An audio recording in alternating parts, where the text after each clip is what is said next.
Jon, I thought we'd start today's show by honoring Anthony Edwards by not saying anything for about 35 seconds. Let's do it. Let's go. 1, 2. No, we're not going to do that to you. What the hell happened? Yeah.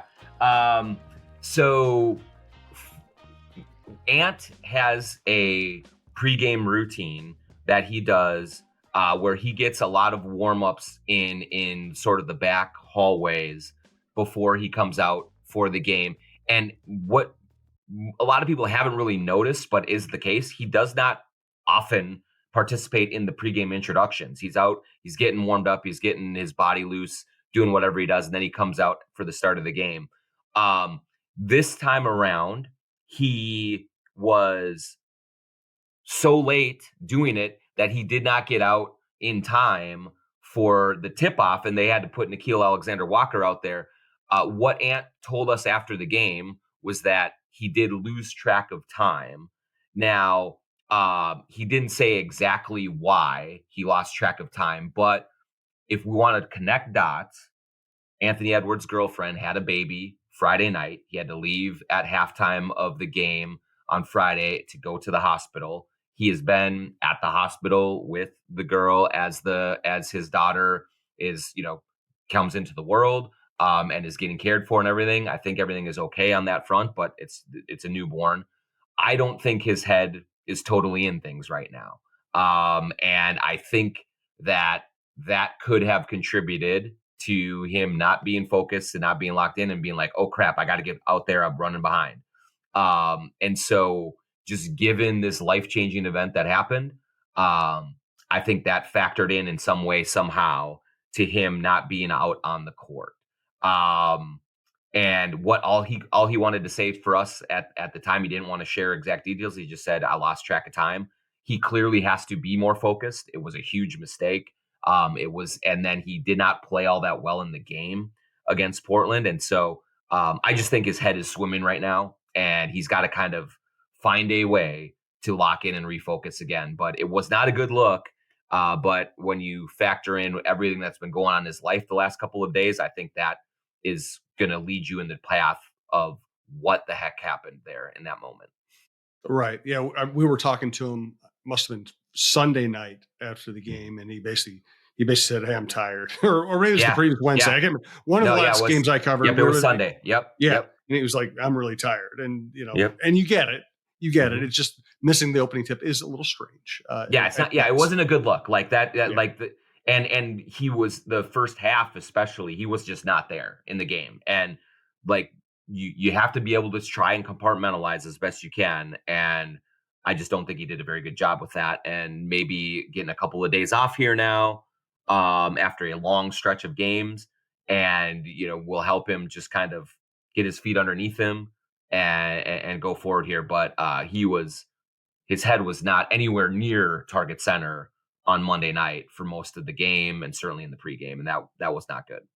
And what did you make of the consecutive losses to Western Conference contenders? Sacramento in overtime, Clippers by 1 point. I mean, we're always judging results, but do those results matter that much at this juncture? Well, I think it matters, but I see it sort of two ways. One is they went 4-3 on this homestand, which is not what they wanted. They were shooting for 6-1, 5-2. 4-3, is underwhelming. Their losses were to the Bucks, who have not lost since the All-Star break, and then the Kings and the Clippers back to back. The total points in those losses, they lost those 3 games by a grand total of 10 points. They lost the Clippers game by 1 point. And so on one hand, any kind of panicking about where they're at, I think is completely misguided, because they are playing really good teams.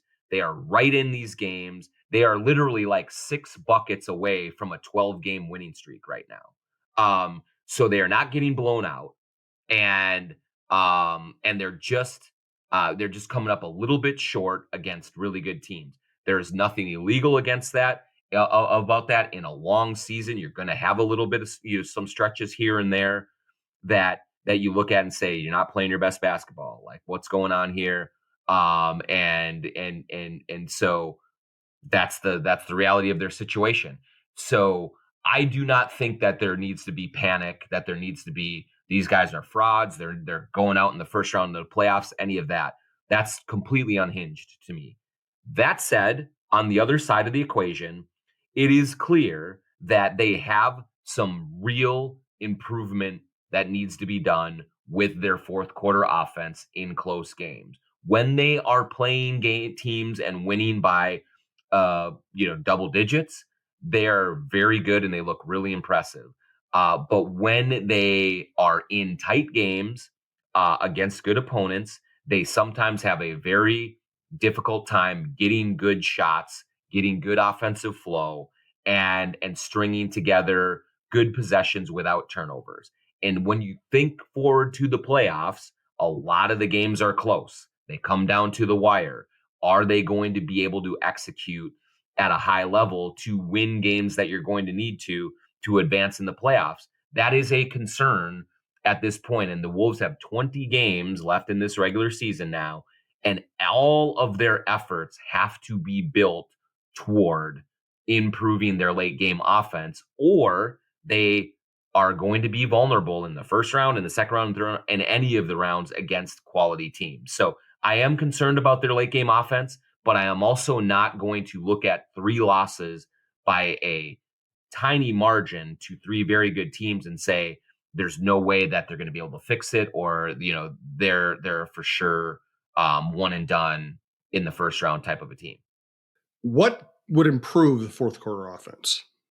First and foremost, and we've talked about it all season, but their inability to take care of the ball has been backbreaking in a lot of these. They had 6 turnovers against the Clippers in the fourth quarter. They had 8 turnovers in the second quarter against the Clippers after they had built a 15-point lead to give that all away. So they seem to just go through these portions of games where it's not only 1 or 2 turnovers here or there, it's 4 or 5 in a 7 or 8 possession span. And that just really handcuffs them in terms of trying to get good shots, in terms of trying to get second chance opportunities with some of their offensive rebounding. And it also feeds into very easy baskets for their opponent, whether it's Norm Powell stealing and going down and getting a wide open dunk, whether it's threes in transition. Those are the kinds of things that really hurt the Wolves. And the second part of that, which is related to the turnovers, is that the decision making from Karl Anthony Towns and Anthony Edwards just has to improve. And the problem that the Wolves have right now is that their 2 best and most dynamic offensive players are also their 2 most volatile decision makers. And so the ball is going to be in the hands of Cat and Ant a lot late in games. And they are going to have to develop more discipline and more patience and more understanding of where the weaknesses are in the defenses that are being thrown at them, so that they can create better shots for their teammates and also create easier shots for themselves by moving the ball quicker. I think a lot of times we have just seen the Ant driving into traffic and then throwing it away. Karl Anthony Towns trying to force things against a double team, offensive foul, turnover going the other way. Like, those are things that have to be drilled into them, that they need to look at in the film room and understand the stakes that are at play here and the scrutiny that is going to be on both of them. So that's what we're kind of dealing with right now. And if they can somehow get a better understanding and a better feel for things over these 20 games, they're going to be in great shape. But if not, that's going to be a continuing concern going into the playoffs and going forward. I have a follow-up question on that, but I think we got into the show so quickly, I don't think I ever even introduced the show properly. Let me do that. He's Jon Krawczynski. This is the Jon Krawczynski Show. This is our Timberwolves and NBA show at talknorth.com. We have the best sports lineup in town. Check out all of our other shows and our other hosts and experts. We also have outdoor content, variety content, and we appreciate you listening. We're coming to you from the Aquarius Home Services Studios. We want to thank our producer, Brandon Morton, and we want to thank our sponsors, Define Destinations, definedestinations.com. John's going to be taking a group of probably mostly Timberwolves fans to Spain this summer. We'll tell you more about that in a second. Also want to thank TSR Injury Law, longtime sponsor, 612 TSR Time, and Head Flyer Brewing, where we have so many of our live shows. Also want to thank Shepherd Goods and Lamb Chops Clothing Line. Use the promo code JONK20, John K20, to get a discount on their fine stuff that you see so often at courtside. And we'll thank all of our sponsors here in a second. Is it as simple as better ball movement, maybe Conley dictating a little bit more, or is it more going to come down to Ant making the best decisions in the fourth quarter? Well, I think it's a sort of a combination of both, but Chris Finch has talked about probably having to put the ball in Conley's hands, at least to initiate offense a little bit more at the start. Oftentimes, later in games, you will see Ant with the ball early on in the possession, probing, trying to make things happen and going off that way. What I do think, I will say that I think we have seen Edwards make real improvements over the course of the season in terms of the passes that he has seen, in terms of finding guys for when the defense collapses on him, hitting open guys and on drive and kick situations and creating good looks for them. So he's made really good strides, but he still has another step or two to go.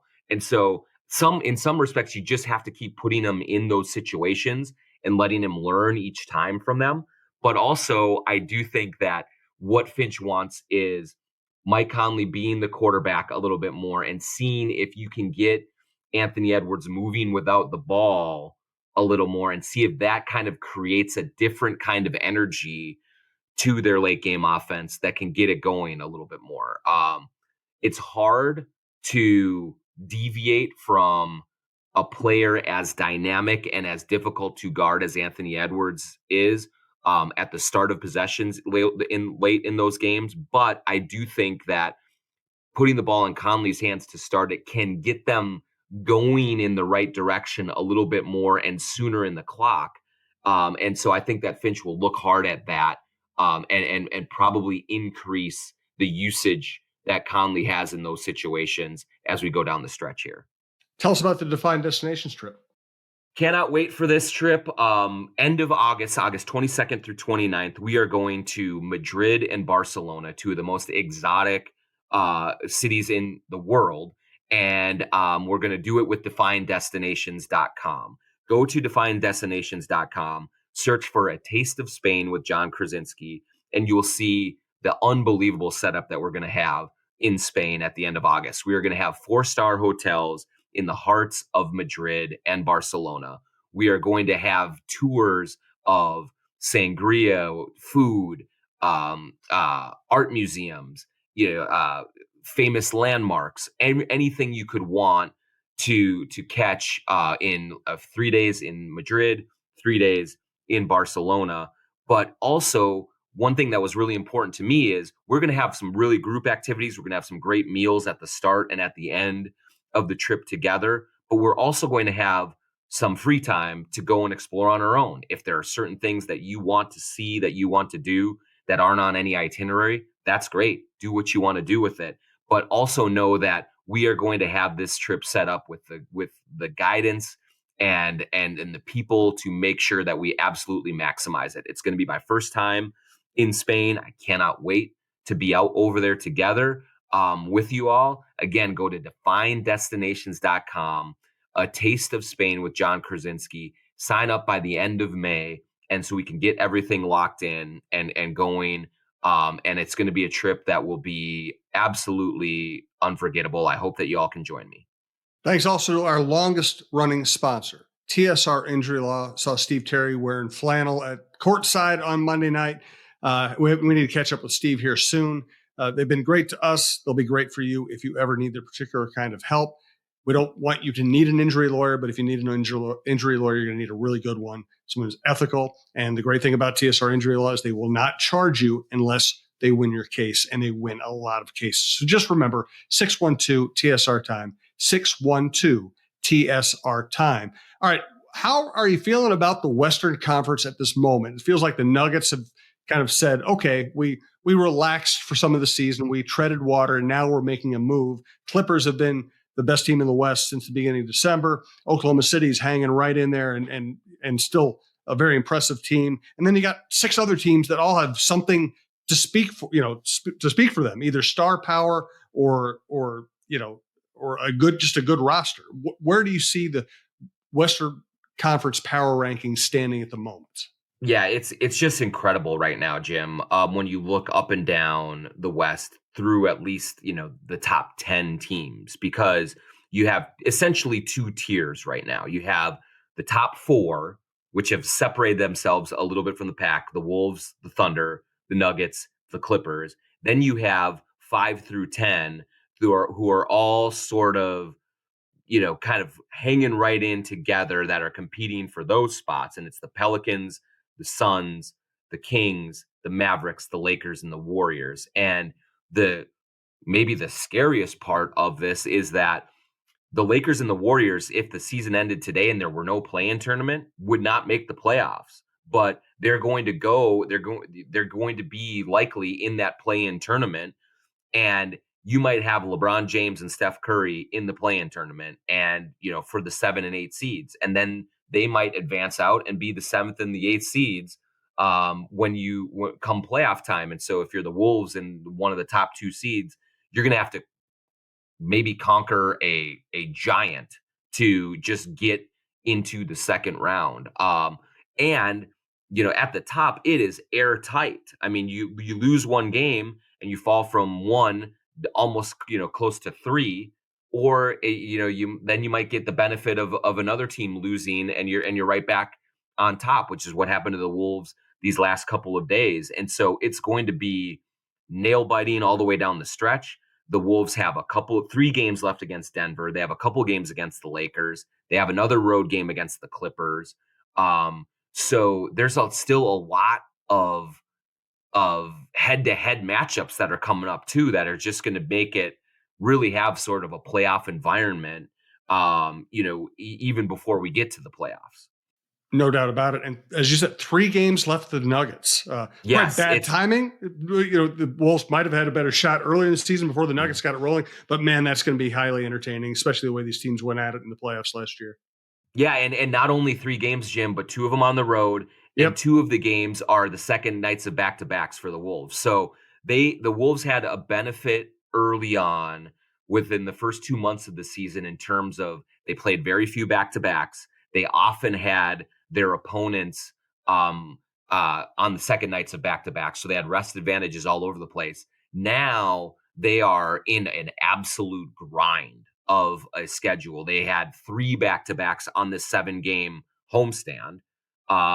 They have several more coming up down the stretch, and everything is compressed. And so it is evening out for them. So if the Timberwolves are going to emerge as the number 1 seed in the West, they are going to absolutely earn it with the schedule that they have and just the workload that is going to be on these guys down the stretch.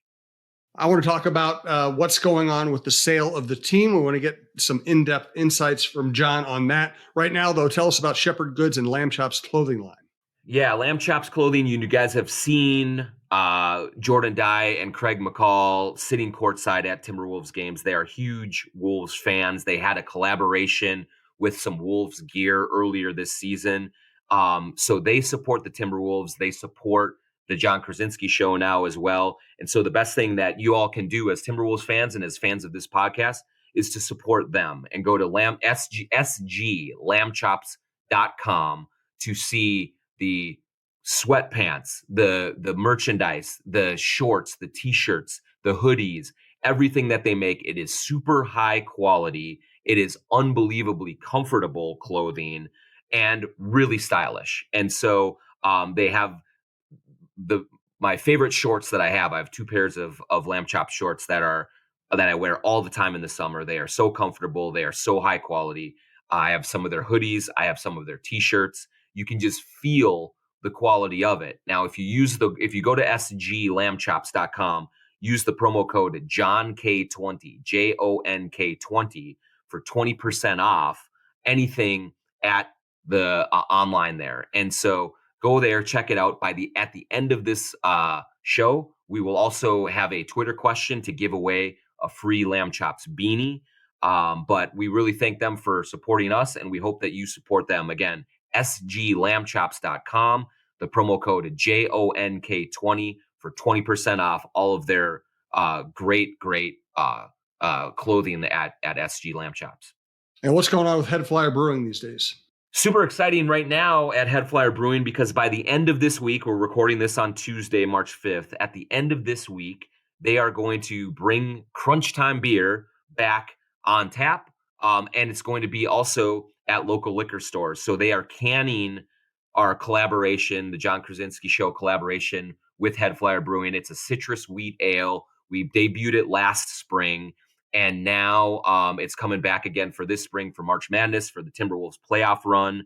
So you can go into Head Flyer Brewing in Northeast Minneapolis and find it on tap by the end of this week or early next week. And also by next week, you'll also be able to find it in your local liquor stores in the metro area. And we will have more details for that on exactly where you can find it coming up here soon. But it's really cool to see the cans. The cans look super cool. And it's just going to be out there. You can purchase it. You don't have to go into the tap room, but we do suggest you go into the tap room because it's an awesome time to go there, hang out, wonderful bartenders and servers. They have flat screen TVs to watch Wolves games, to watch March Madness. And we will also be doing another live show at Head Flyer before the playoffs. And we're still working out the details on that, but keep an eye out for that. Again, Head Flyer Brewing, Northeast Minneapolis, and go and get yourself some Crunch Time beer, our citrus wheat ale collaboration with Head Flyer. Please patronize our sponsors. They've been great to us. They keep the network going, keep the show going. So if you get a chance, spend your money with them, and we do appreciate it. All right, tell me what the heck's going on with the sale of the Timberwolves at this moment. Yep, there's some confusion last week about the way that it was characterized as some sort of idea that a deadline had passed by the end of February for Alex Rodriguez and Mark Lowry to have their payment to Glenn Taylor to complete this transaction. Right now, there's a 40% payment due by the end of March, actually, for to vault Mark Lowry and Alex Rodriguez from minority owners into majority owners of the team. And I think that this has been a very unconventional process, right? That when Rodriguez and Lowry came to agreement to buy the team from Glenn Taylor, it was not, hey, we are giving you a check for $1.5 billion right now. We're going to take it over. We're going to take the keys to the car and drive it off the lot. For various reasons, including that Glenn Taylor wanted to continue being the majority owner for a couple of years, that also Mark Lowry and Alex Rodriguez wanted a couple of years to learn the league that they were unfamiliar with and to get their financial situations in order. All three people involved in this agreed on a plan to have a 3-year process where Lowry and Rodriguez bought equity in the team in installments, 20%, 20%, and then 40% to get to the 80% majority number and take over the team. As part of this process, every December, they had to exercise an option to buy the next chunk that they were in. So when it was reported in December that that Lowry and Rodriguez had exercised their final option, some people took it to believe, hey, they're paying the money. It's all over. It's all done with. That is not the case. What happens is when you exercise your option, it opens a window starting at 60 days after you exercise your option through 90 days for them to be able to pay the money and buy that chunk of the equity.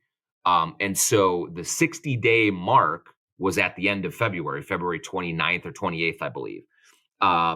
And so technically, Alex Rodriguez and Mark Lowry could have cut a check right then and there and say, okay, here's your money, Glenn. We're taking this over and we're going forward. But they did not have to do it by that point. The time that they have to do it is by the end of March here. It's the 28th or 29th of March coming up here to get that deal done. If they do not get the money by that point, then the deal falls through. Glenn Taylor holds on to the majority control.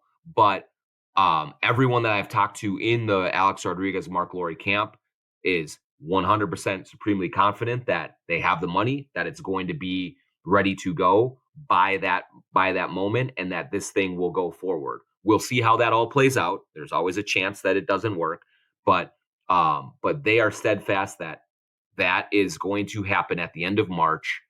They just it was inaccurately characterized last week that a deadline had passed and that they needed another extension to get the deal done. That's not happening. The deadline was always the end of March, and so there we have it. Good. Thank you for clarifying that. All right, you want to hit our Twitter question?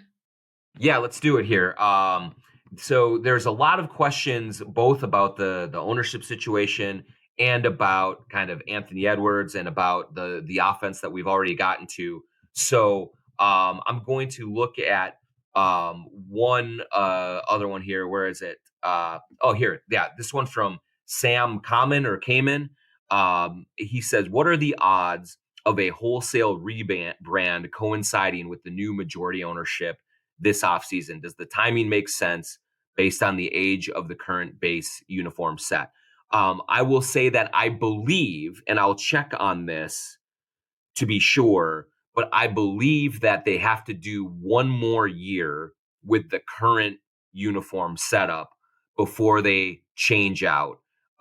So the 24-25 season will be like the final year of that deal, and then they can go forward with a rebrand. And I do expect them to rebrand.